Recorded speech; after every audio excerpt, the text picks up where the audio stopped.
नमस्कार, MB news म्हणजे महाराष्ट्रातील बातमीपत्रामध्ये आपले स्वागत आहे। तर बघूया आजची विशेष बातमी।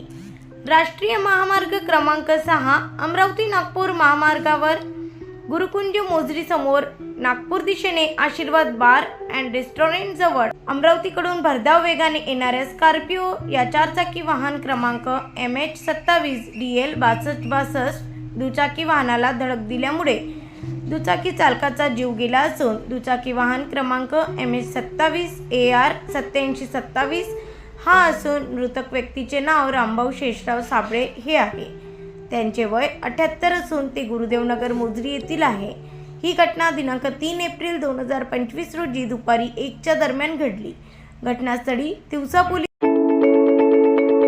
हेलो दोस्तों, good morning everyone.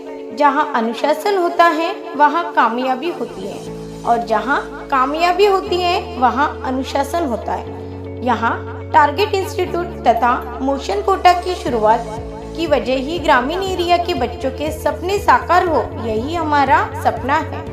Rural area के पेरेंट्स की इकोनॉमिकल कंडीशन की वजह से वह 11वीं और 12वीं क्लास में बड़े शहरों में 5 से 6 लाख फीस की वजह से पढ़ा नहीं सकते।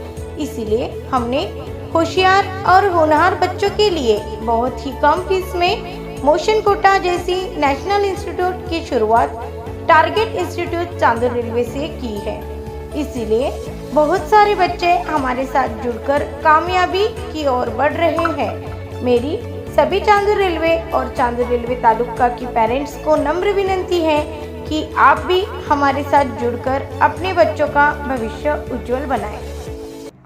पोहोचून पंचनामा केला आणि संबंधित चारचाकी वाहन ताब्यात घेतले असून पुढील तपास तिवसा पोलीस करत आहे। मृतक यांचे शव तिवसा उपजिल्हा शासकीय रुग्णालय येथे शवविच्छेदनाकरिता नेण्यात आले। पुढील तपास तिवसा पोलीस स्टेशन करीत आहे। ब्युरो रिपोर्ट एमबी न्यूज महाराष्ट्रातील बातमीपत्राचे तिवसा येथून आमचे प्रतिनिधी सुनील गोरमाडे यांचा स्पेशल रिपोर्ट।